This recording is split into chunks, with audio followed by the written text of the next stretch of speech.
Hi. How's everyone doing? All right. So let's see. We ready to mirror? Mirroring's fine too.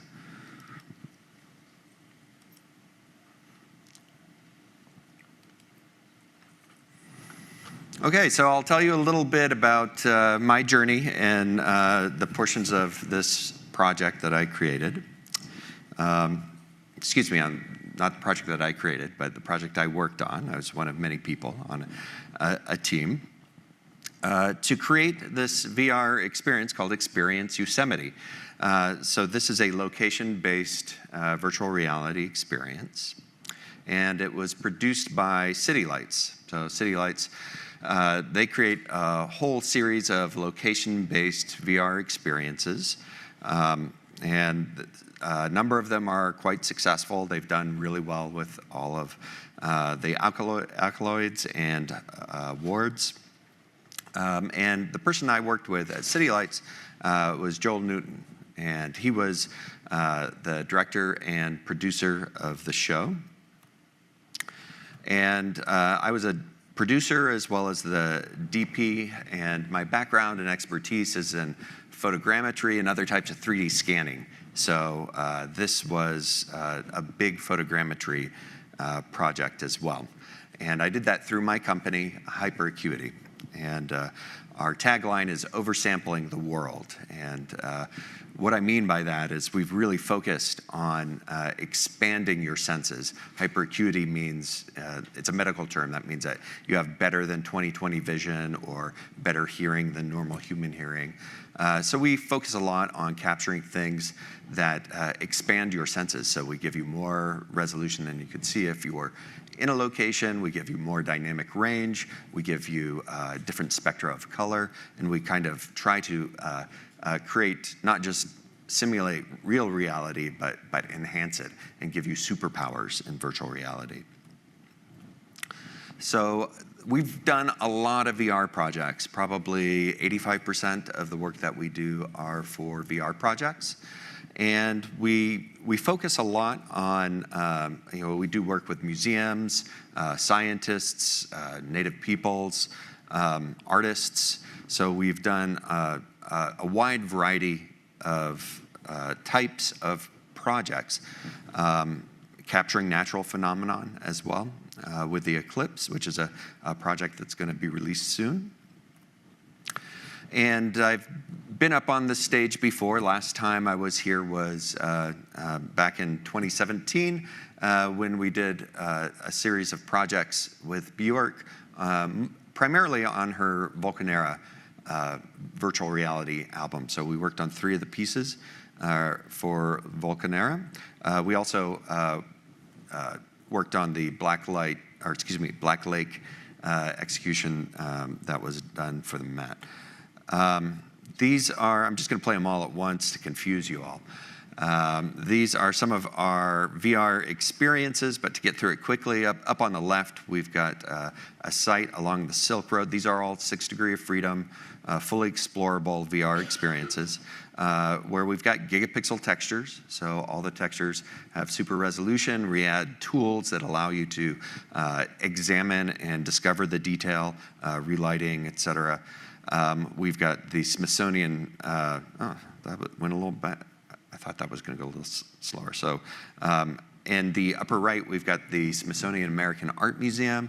In the lower left, we've got some underwater work where we compare stereo photography versus 3D reconstructions for identify. This is a course created for scientists and some work I did with Lynn Dodd, who's here in the audience tonight. So that was part of the scientific diver program that she teaches. I helped out with some of the photogrammetry on that. And then we've finally got the the Art of Burning Man exhibit that was at the Smithsonian Renwick. So our mission at Hyperacuity, what we're trying to do with all of these kind of detailed, exciting captures is really, for me personally, it's about conveying the sense of awe and the excitement of discovery that I feel when I go to these locations. And what I want to do most is I want to share that feeling of excitement and wonder and awe, because I feel like those are some of the most important feelings that you have that can really motivate you in life. So I try to recreate that and provide that through interactive exploration. So back to the project at hand. So this was a piece that was made, it's a location-based experience. It's located just outside of Yosemite in the city of Oakhurst. So if you come into Yosemite from the south, you will drive through Oakhurst, and there's the Yosemite Cinema there. And at the cinema, in addition to regular films that you can see, it's a really wonderful theater. They've installed a series of positron chairs. And so this whole thing runs on positron chairs, and that's because we're flying the audience around the park. So because of that movement, the positron chairs are designed to compensate for that movement to prevent nausea. They're also kind of exciting because they've, it's got wonderful sound. It's got a computer down in the base that the whole experience runs from. It's even got smell-o-vision. So when you're sitting around a campfire, you can smell the campfire when you experience it in VR.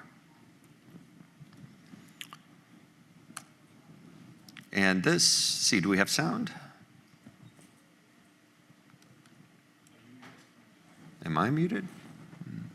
Good question. Nope.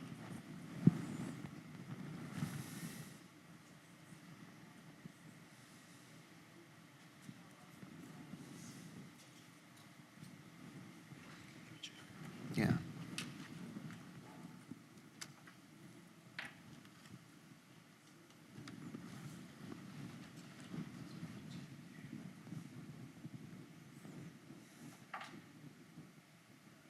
Here, maybe I'll just pause it in case we replay that.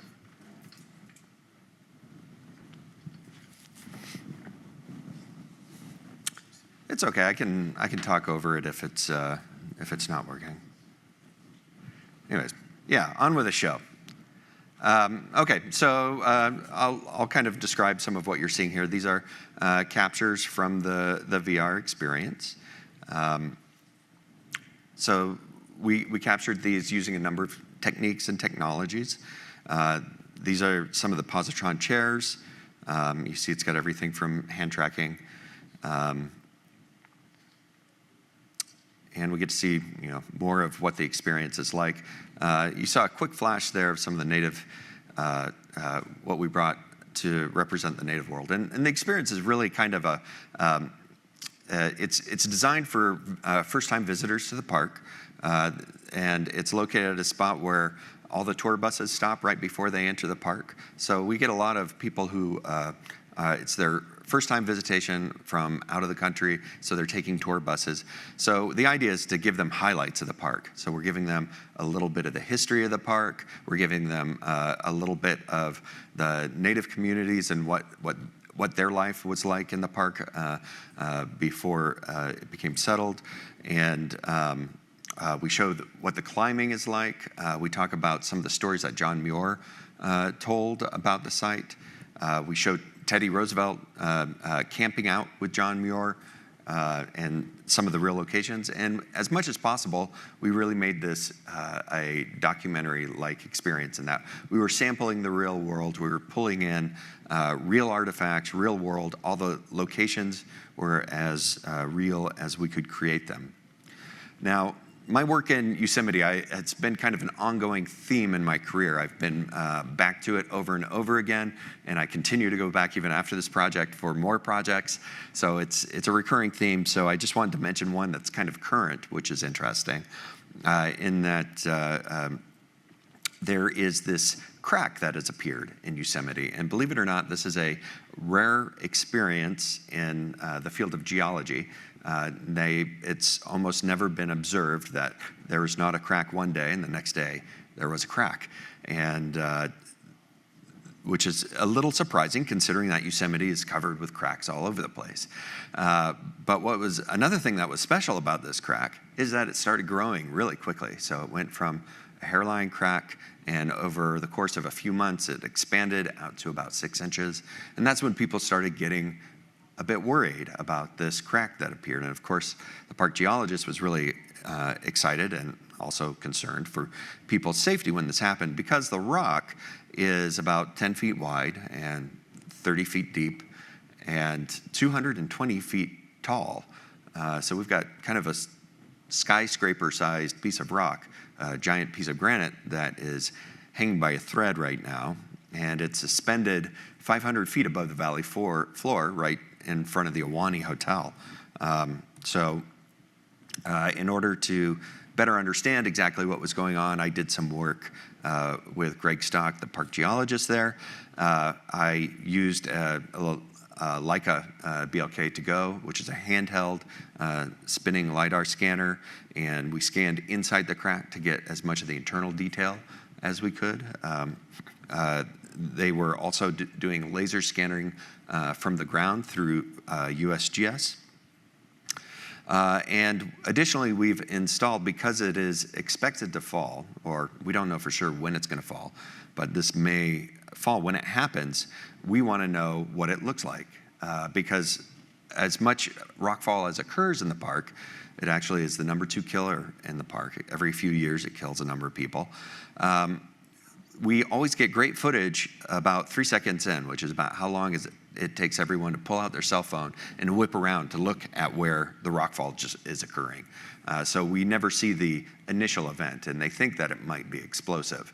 That's one theory anyways. So in the very top of the Ahwahnee Hotel, we installed one of these IO Industries cameras, primarily because we could film in 8K and we can have cinema quality, which is not a certain requirement. It needed to be kind of a scientific camera and cinema quality so that we can share it with the world afterwards. But most importantly, what we needed was looped recording. So it works like a security camera or like a dash cam where it just records over itself. So this is an ongoing current project. So keep your eyes out in the news for that. And then my earlier projects go back as far as 2007 at X-Res Studio. I did a project with my business partner at the time, Eric Hansen, who is now doing Blue Planet VR. And we did a project where we looked for I think we called out for 20 volunteers, and we got 70, I think, to volunteer to hike all over Yosemite. And we had everyone equipped with one of these little gigapixel robots and a telephoto lens and a radio and a GPS. And we had everyone photograph a gigapixel image from all the peaks at the same moment in time. The reason I mentioned this project is because this has had long returns over the years. That it had a lot of unexpected results. We did this for the park geologist so that he could better understand the mechanics of rockfall. He's not in the work of prediction. He would never say that he could, it's to predict rockfall, but you can kind of figure out where the most active places are. And so it was initially done for that, but then it was used by search and rescue, and then the climbing community latched onto it, and it became the source of a lot of the new maps of all the different climbing routes all over Yosemite. And it was used for mapping out all the different types of rock in Yosemite. And so it kept on producing more and more results over the years. Sadly, we did this in Silverlight, and rest in peace. So it no longer plays on the internet, but hopefully we can change that soon. So kind of along those lines, we also did another project recently where after working with the writers, the creators of all of these maps, specifically Eric Sloan, who wrote a whole series of books on mapping out all the climbing routes, we went back and we shot another gigapixel image, even bigger this time. This is the image streaming over the internet. And you can dive in and zoom and see all the different climbing routes that are littered all over the surface of El Capitan. So if you're planning a climb, I can actually go in there and let it stream in and kind of see what you're in for and try to figure out how you're going to get out from under that roof and how you're going to climb around that. But we also wanted to do something kind of more artistic and clever. So what we did was we decided to illustrate the most popular route, the nose, by photographing climbers climbing at every body length. So because we had been working with Eric, we got him to come out and climb it because he is one of 3 people in the world who has climbed El Capitan more than 100 times. And we photographed him and his climbing buddy, Roger Putnam, basically every body length going all the way up. So the route is expressed in this repeat photography going up the cliff face. So you can see all kinds of fun details here, like this is where they have to do a big swing in order to get past the thing. So they attach a rope at the top, and then you have to run back and forth to jump over to this next section. So you get to see details like that. And you can follow them every body length for thousands of views all the way until they reach the top. So that was a pretty exciting project. And through all of this work, I became really enamored with the idea of climbing myself. I just love the idea, and I never thought that I could do it. Like I am not ever going to do that in my life was kind of my thinking, even though I would love to. I got to realize that dream in this project. So these are some of the books that Eric wrote. So we went up and we decided we're going to do the photogrammetry by climbing. So we'll get into that in a moment, but first a little bit more about the project and the photogrammetry. We did 6 different locations. So all the different locations we went to, you got to, basically we have the entire park that we captured, and then little special areas that you can drill down into and actually be in those places. So one of those was in Mariposa Grove, and this is the site where Teddy Roosevelt and John Muir went camping alone together, and John Muir got to convince Teddy to turn Yosemite into a national park. So we did, and there's no sound for this probably. We were shooting with poles there to get the ground cover, because one of the important things was, to really seat photogrammetry in the real world is to get lots of ground cover. So we used 20-foot carbon fiber poles and DSLRs. So we've got a 60 megapixel DSLR up there, or mirrorless camera, I should say. And we were really interested in flying drones, and we actually have here in the audience is Grace Anderson, who's the first female drone pilot in television, and she was also our climbing team ground support. But we ran into lots of problems in the park because drones are banned by the park. Now the FAA allows for drones, but you can't take off or land anywhere without permission from the park. And Grace is an expert in getting waivers written, so she petitioned for us. However, we were unable to make the schedules of when we could get permitting and when we had to shoot. So we had to take another route. And so for all the ground-based stuff, we used poles. And this is some of the results of what you see for Mariposa Grove. And for the climbing stuff, we used poles as well, and we'll get into that in a moment. But you can see here that for the redwood trees, we would use that mainly to capture the base of the redwood tree. The photogrammetry does not work very well for all the fine filigree that you get in the foliage. So we would capture the ground, we would capture the base, all of that sort of thing, and then we'd texture that for the piece. Now here is that same scene with additional foliage added, CG foliage added to give it a little more pop and have it kind of stick out a bit more, with CG characters added. And this is, of course, without textures. This is just lighting. And then Lou Silverstein, who is our developer for this, would add the additional foliage, so all the branches and leaves that are added to the trees as you look up. So the part that I want to tell you a bit about, I'm going to start moving a bit faster here, is called the heart. So this may change the way you look at El Cap anytime in the future. You can see that there's a heart there. I'll just go back and forth once or twice so you can see that. So there is a heart shaped in El Capitan, and that is the spot that we were going to. So Alex Honnold, when he made his record-breaking free solo climb going up El Capitan, there was a famous documentary about that. He came right through this area. So we were documenting part of that for the film to describe his route and tell the story of climbing in El Capitan. So this is us heading up the cliff face and coming.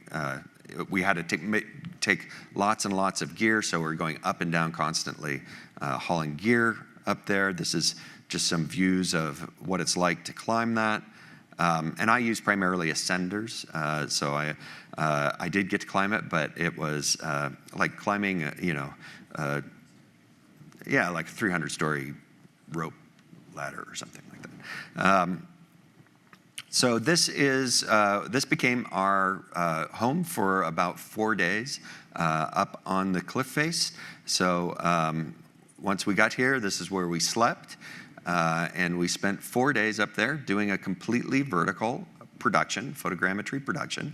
And of course, without drones, it's very difficult because you're trying to photograph the rock that you're already on.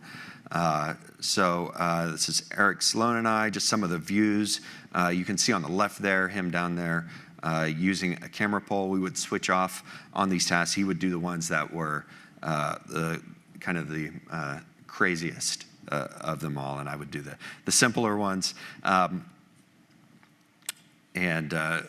It took a lot of strength to do this. So a lot of abdominal strength, a lot of shoulder strength, and for your arms. So it was kind of brutal. So here you can see kind of a high-speed view of what a single spot capture would look like. And this would kind of create like a pincushion-like pattern to allow us to kind of use that to reconstruct the surfaces we were standing on. And we would do this every 5 feet or so that we could connect all of these. We went in August, which is a horrible time to do this. August is outrageously hot, so we would get up pre-dawn and go start shooting. We'd shoot for 4 or 5 hours until the sun came out where we were, and then we'd hide out under a tarp and boil. We downloaded all of our images from the morning shoot, and then once the shadow came back in the afternoon, we'd get another 6 hours in. And luckily, the good thing about August is there's no one up there. These are some of the results of what that looks like.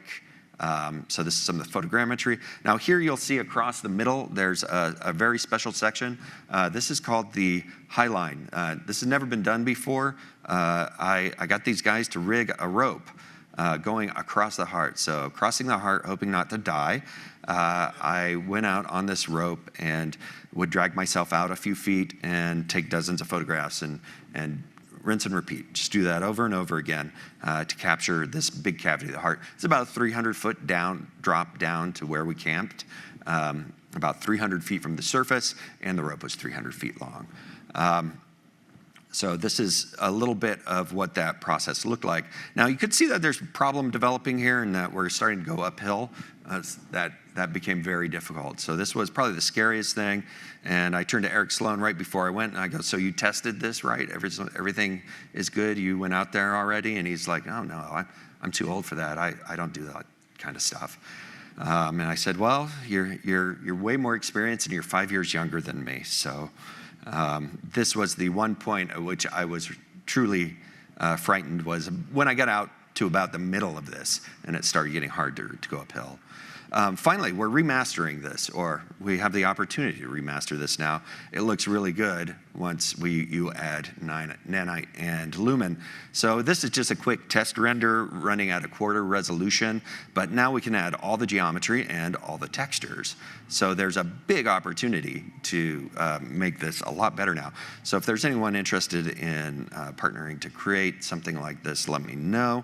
But we're considering that right now, what it would take to refactor that. That's all. I just rendered that out last night from Unreal, kind of quickly putting that together. The other thing is that the CPUs do matter. So I just got a new AMD machine. It's kind of a common belief that it's only the GPU that matters for doing this type of work. But as you can see, the overall processing time dropped from 11 hours down to 1.5 hours.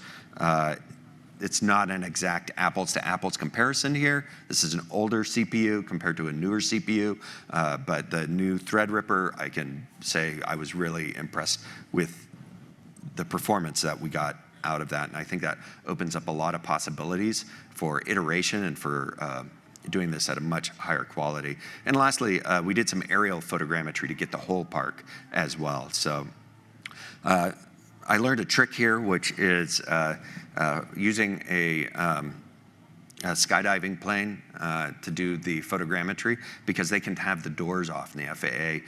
Otherwise, you have to apply for a waiver to remove the doors, and it's only good for a specific date, and takes money and time. And I'm going fast. That's our flight path. This is some of the results that we got from the aerial. And of course, projects like this don't happen with a bunch of programming. We had DEMS. Lewis built an awesome program that would take DEMS and foliage maps and then place the trees, the right type of trees in the right spots with the right density all over the park. So this is where we got all of our, and then of course the wonderful thing about going up in a skydiving plane is that you can sit there and you can, with the door open, you can shoot. But of course, if you have the door open, you're required to wear a parachute in case you fall, which I handed my camera off and I fell. So first time I got to do that on a shoot.